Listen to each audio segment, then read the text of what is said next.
కీర్తనల గ్రంథం 94వ కీర్తన. 94వ కీర్తన 17వ వచనము నుండి చివరి వచనం వరకు కొన్ని ఈ వచనాలను మనం మార్చి చదువుకుందాం. 17 నుండి చివరి వచనం వరకు కీర్తనలు 94. యెహోవా నాకు సహాయము చేసి యుండని ఎడల నా ప్రాణము శీఘ్రముగా మౌనమందు నివసించి ఉండు.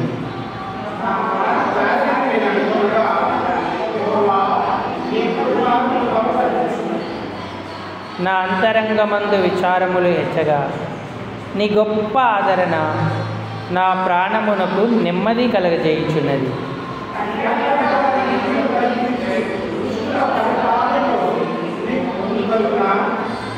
దుష్టులు నీతిమంతుల ప్రాణము తీయుటకై వారి మీద పడుదురు. దుష్టులను దోషులని నిర్దోషులను మరణము విధించుదు.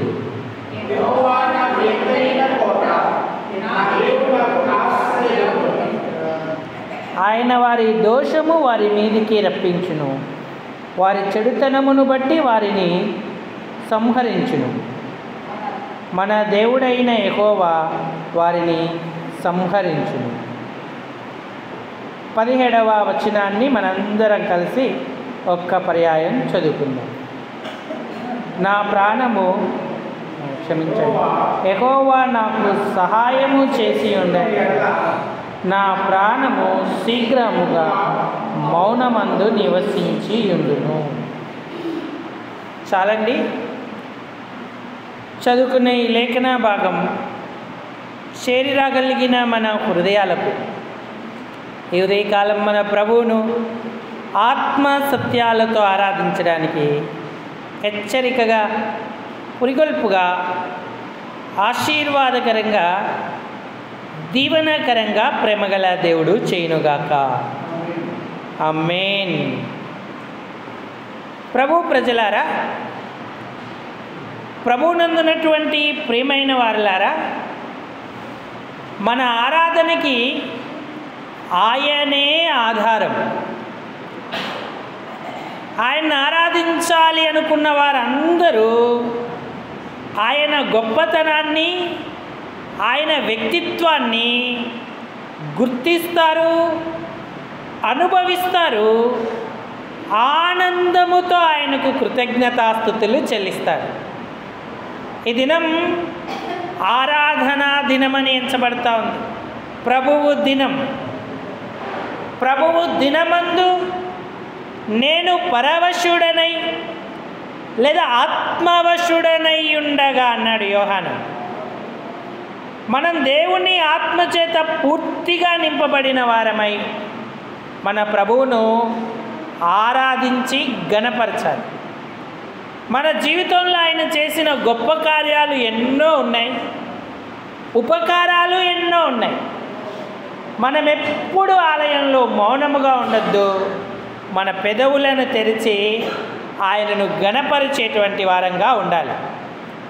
ఈ కీర్తన ఎంతో భారభరితమైన కీర్తన. భక్తుడు తన హృదయంలో ఉన్న వేదనంతటినీ దేవుని సన్నిధిన గుమ్మరిస్తూ ఉన్నాడు.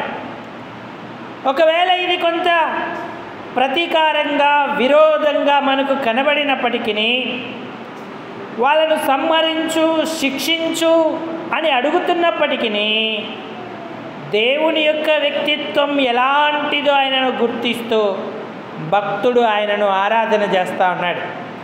కీర్తనలోని అన్ని వచనాలు మనం జ్ఞాపకం చేసుకోము, కానీ 17వ వచనంలో ఆయన అంటున్నాడు, యెహోవా నాకు సహాయము చేసి ఉండని ఎడలా.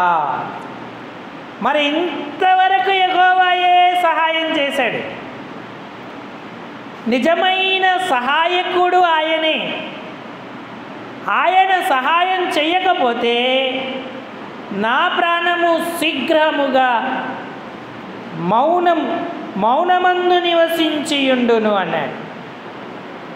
మరి దేవుడి సహాయాన్ని అనుభవిస్తున్నాను అని గుర్తించిన కీర్తనాకారుడు ఆయన్ను గణపరుస్తూ ఉన్నాడు. అమ్మా మాట్లాడొద్దు, చివరిలో కూర్చున్న వాళ్ళు వాక్యం ఆలకించండి. దేవుని సహాయము వలననే మనం ఈ రీతిగా ఈ దినాన ఆయన సన్నిధిలో నిలిచి ఉన్నాం. యెహోవా నాకు సహాయము చేసి ఉన్నాడు. ఆయన సన్నిధికి వచ్చిన నీవు ఆయన సహాయాన్ని పొందేవా? నేను ఆయన సహాయాన్ని అనుభవిస్తున్నాను అని చెప్పగలిగితే మనం ఆయనను గణపరచాలి. ఎందుకంటే ఆయన చాలా సహాయం చేస్తాడు.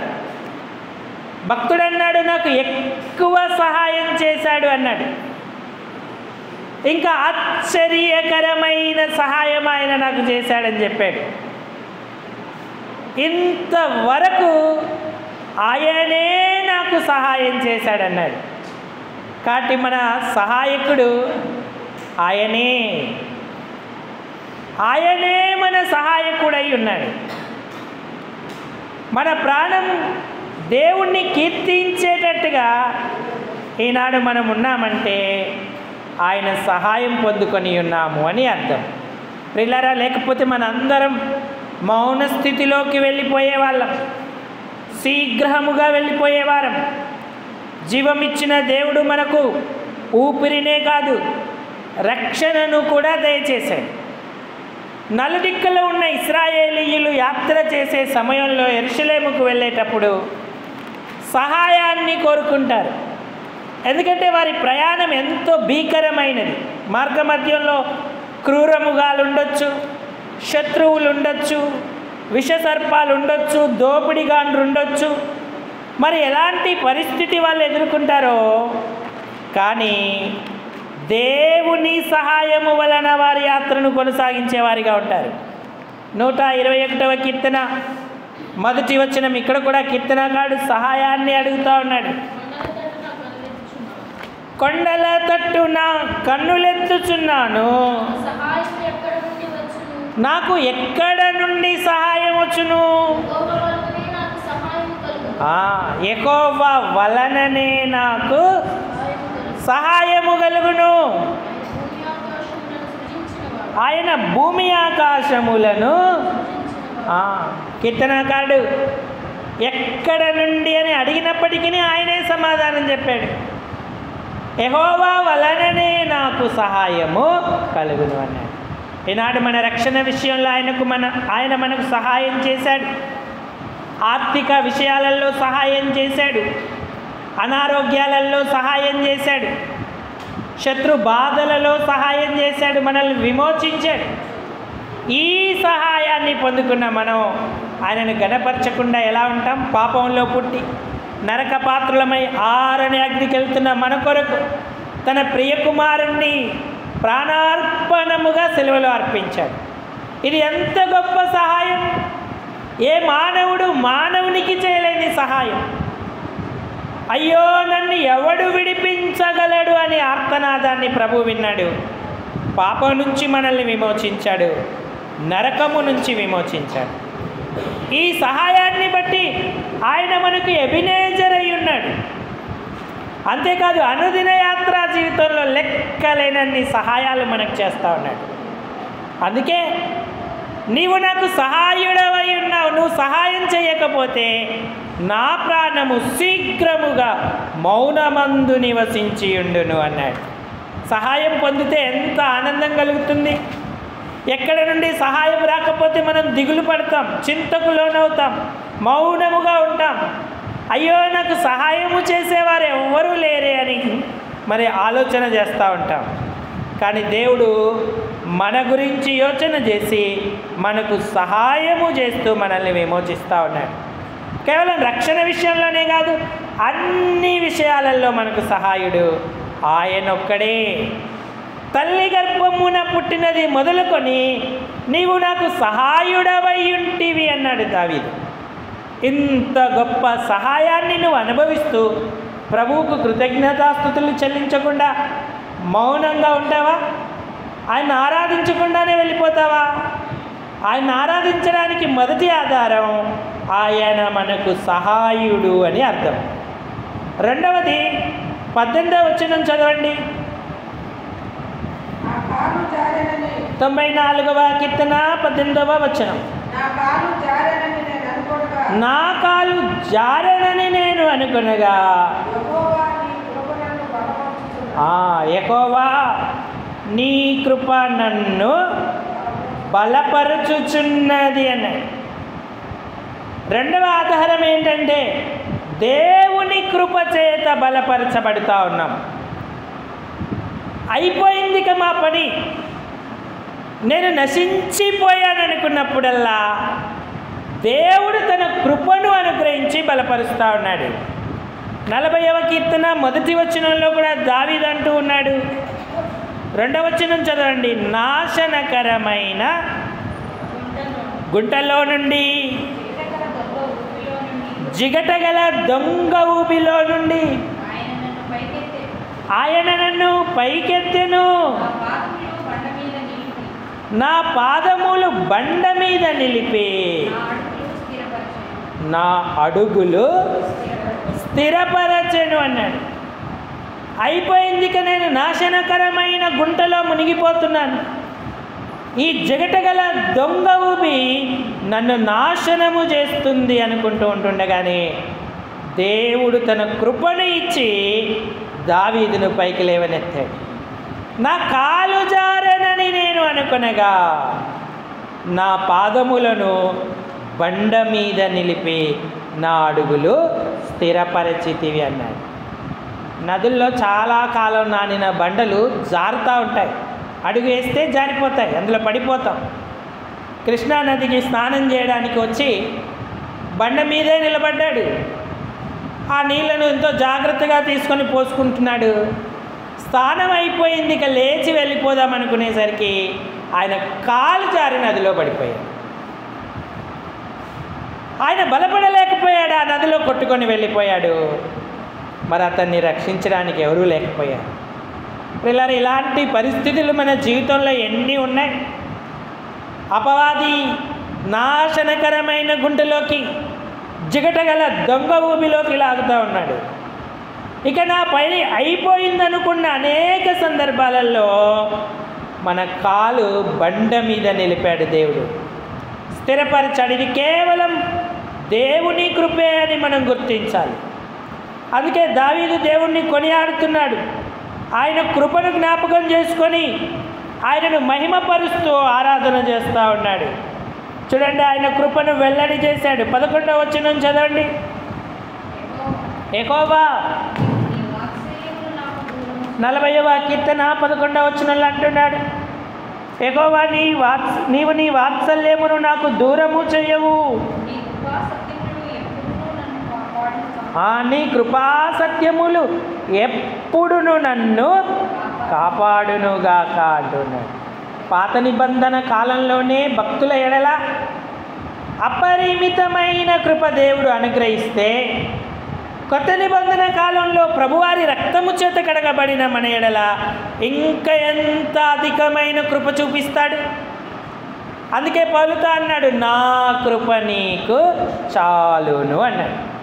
పర్వతాలు కదిలినా, మెట్టలు తత్తరిల్లినా నా కృప నిన్ను విడిచిపోదు, నా నిబంధన తొలగిపోదు అన్నాడు. శాశ్వతమైన కృపను దేవుడు చూపించాడు. ఆయన దయ అపారం మన మీద గుమ్మరించాడు. అందుకే ఆయన కృపను బట్టి మనం ఆయనకు కృతజ్ఞతాస్తుతులు చెల్లించాలి. మొదటిది, సహాయము చేసి మన ప్రాణాన్ని రక్షించాడు. రెండవది, కృపతో బలపరుస్తూ ఎంతో దీవెనలను, ఆశీర్వాదాలను ఆయన మనకు అనుగ్రహిస్తున్నాడు. ఇక మూడవది, ఆదరణనిస్తూ నెమ్మది కలగజేస్తూ ఉన్నాడు. 19వ వచనం, కీర్తనలు 94, కీర్తన 94, 19వ వచనం. నా అంతరంగమందు విచారములు హెచ్చగా నీ గొప్ప ఆదరణ నా ప్రాణమునకు నెమ్మది కలగజేయుచున్నది అన్నాడు. దేవుని ఆదరణ పొందని వారు ఎవ్వరు కూడా నెమ్మదిగా ఉండలేరు. ఎందుకంటే అంతరంగంలో విచారాలు దినదినము హెచ్చుతూ ఉంటాయి. ఒకటి తగ్గింది అనుకుంటే మరొకటి హెచ్చుతుంది. ఒక విషయం మర్చిపోయామనుకుంటే మరొక విషయం మనల్ని తొందర చేస్తూ ఉంటుంది. ఆదరణ, దేవుని గొప్ప ఆదరణ, ఆ ఆదరణ మన ప్రాణానికి నెమ్మది కలగజేస్తుంది అన్నాడు. ఈనాడు నువ్వు దేవుని ఆదరణ పొంది ఎంతో నెమ్మదితో దేవుని సన్నిధిలో నిలిచి ఉన్నావు. మరి ఆయనకు ఆరాధన చెల్లిస్తూ ఉన్నావా? కృతజ్ఞతలు అర్పిస్తున్నావా? ఒక నీ తల్లి వాణ్ణి ఆదరించినట్లుగా నేను వానిని ఆదరించుదును అన్నాడు. యెరూషలేములోనే మీరు ఆదరింపబడెదరు అన్నాడు. మీరు చంకనెత్తబడెదరు, మోకాళ్ళ మీద ఆడించబడెదరు అన్నాడు. తల్లి తన పిల్లవాడిని గారాబము చేసినట్టుగా యేసయ్య మనకు గొప్ప ఆదరణనిస్తూ గారవిస్తూ మనకు నెమ్మది కలగజేస్తూ ఉన్నాడు. తండ్రి వలె ఆయన మనల్ని హత్తుకుంటున్నాడు, ఆనందముతో నింపుతూ ఉన్నాడు. సహాయకుడై మనలను రక్షించాడు, కృపచూపుతూ బలపరుస్తూ ఉన్నాడు, ఆదరించి గొప్ప నెమ్మదిని మనకు కలగజేస్తూ ఉన్నాడు. మనం ప్రభువును ఆరాధించకుండా ఎలా మౌనంగా ఉంటాం? తండ్రి దగ్గర నుంచి ఆస్తి పంచుకొని దూరదేశానికి వెళ్ళిపోయిన చిన్న కుమారుడు దుర్వ్యాపారం వలన అంతయు కోల్పోయాడు. ఆస్తి అంతా పోయింది. చివరికి ఏం చేశాడంటే ఆ దేశంలో కరువు వచ్చింది. అప్పుడు ఒక యజమాని, పందుల యజమాని దగ్గరికి వెళ్ళి వాని కూలివాండ్రల్లో ఒకని వానిగా చేరాడు. ఎందుకంటే ఆకలికి తట్టుకోలేకపోయాడు. పరిస్థితులన్నీ మారిపోయాయి. అప్పుడు ఆ కూలి వాళ్ళల్లో పెట్టుకున్నప్పుడు ఆయన ఆలోచన చేశాడు. పందులకు వేసే పొట్టు కూడా తినాలనుకున్నాడు కదా, అది అతనికి దొరకలేదు. ఎందుకంటే యజమానుడు గమనిస్తూ ఉన్నాడు. పందులకు వేయకుండా వీడెక్కడ తింటాడా అని చూస్తూ ఉన్నాడు. ఎంతో గొప్ప వైభవాన్ని, తండ్రి ఇంటిని, అన్నిటినీ విడిచిపెట్టి వెళ్ళిపోయాడు. ఎంతో నష్టం పొందాడు. ఆర్థిక నష్టం పొందాడు, ఆత్మీయ నష్టం పొందాడు, ఆదరణ లేకున్నాడు, దినదినము వేదన పడుతూ ఉన్నాడు. కానీ వానికి బుద్ధి వచ్చింది, ఆలోచన చేశాడు. నేను ఇప్పుడే లేచి నా తండ్రి ఇంటికి వెళ్తాను. నా తండ్రి ఇంటిలో కూలివాండ్రకు సమృద్ధిగా ఆహారం ఉంది. నన్ను పనివానిగైనా పెట్టుకోమని అడుగుతాను అనుకున్నాడు. అతడు లేచి తండ్రి దగ్గరికి వచ్చాడు. కానీ తండ్రి ఆదరణ ఆయన కొరకు కనిపెడతా ఉంది. ఇతను అనుకున్నవేవి అతను చెప్పకముందే తండ్రి దూరము నుండి చూచి పరుగెత్తుకొని వెళ్ళాడు. లూకా శుభవార్త 15వ అధ్యాయము 20వ వచనం. లూకా 15:20. వాడు ఇంకా దూరముగా ఉన్నప్పుడే ఆ తండ్రి వాణిని చూచి కనికరపడి పరిగెత్తి వాని మెడ మీద పడి ముద్దు పెట్టుకొనేను అన్నాడు. చూడండి, కుమారుని హృదయంలో ఉన్న ఆ హెచ్చైన విచారాలన్నీ ఒక్క క్షణంలో దూరం అయిపోయాయి. తండ్రి అసలు అంగీకరిస్తాడా లేదా అనుకున్నటువంటి కుమారుణ్ణి తండ్రే చూచి పరిగెత్తుకొని వచ్చి మెడ మీద పడి ముద్దు పెట్టుకున్నాడు. పందులు మేపడానికి కుదిరిన ఈ వ్యక్తి పరిస్థితి ఎలా ఉందంటే అతని తలంతా పెరిగింది, అతని బట్టలు మాసిపోయాయి, మురికి మురికిగా ఉన్నాడు, అతని దగ్గర దుర్వాసన వస్తూ ఉంది. కానీ తండ్రి వీటిని ఏమిటిని పట్టించుకోలేదు. కుమారుణ్ణి హత్తుకున్నాడు, లోపలికి తీసుకొచ్చాడు, అతనికి క్షౌరం చేయించాడు, ప్రశస్త వస్త్రాలు కట్టించాడు, చెప్పులు తొడిగించాడు, ఉంగరం పెట్టాడు. అంత మాత్రమే కాదు, క్రొవ్విన దూడను తెచ్చి వధించి ఇరుగు పొరుగు వారిని అందరినీ పిలిచి సంతోషపడతా ఉన్నాడు. ఈ నా కుమారుడు చచ్చిపోయి బ్రతికొచ్చాడు, తప్పిపోయి తిరిగి వచ్చాడు, మరలా నాకు దొరికాడు, మనం సంతోషపడదామని చెప్పి ఆయన ఆ విందుని ఏర్పాటు చేశాడు. అసలు కూలివానిగా ఒక్కడిగా పెట్టుకుంటే చాలనుకున్నాడు, కానీ ఎంత గొప్ప ధన్యత కలిగింది. నాగమణి గారు, జనకొట్టి నాగమణి గారు, అమ్మా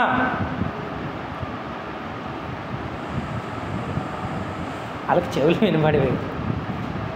ఇది చూడండి, మీరు ఎందుకు మాట్లాడుకుంటున్నారు ఇద్దరు?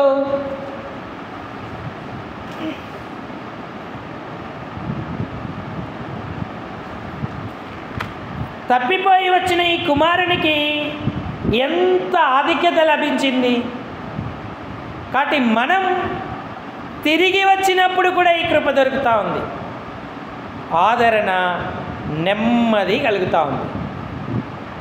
మొట్టమొదట ఆయన మన సహాయుడై ఉన్నాడు, రెండవది ఆయన మనకు కృపనిచ్చి బలపరుస్తున్నాడు, మూడవది ఆయన తల్లిలా తండ్రిలా ఆదరించి గొప్ప నెమ్మది కలగజేస్తూ ఉన్నాడు.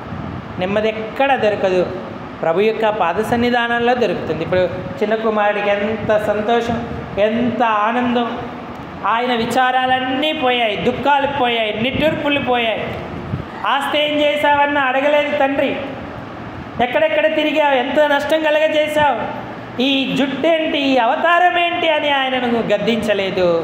సాదరంగా ఆదరించి ఆహ్వానించి తన ఇంట చేర్చుకున్నాడు. ఈనాడు మనం కూడా అలాంటి స్థితిలోకి వెళ్ళిపోయిన వారమే, కానీ దేవుని ప్రేమ గొప్ప ఆదరణను, నెమ్మదినిచ్చింది.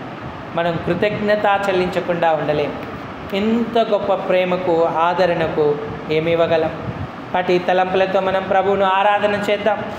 అయ్యా, నిజమైన సహాయుడవు నీవే, అంతేకాదు నీ కృపతో నన్ను బలపరుస్తున్నావు, నీ ఆదరణనిచ్చి గొప్ప నెమ్మది నాకు ఇచ్చావు.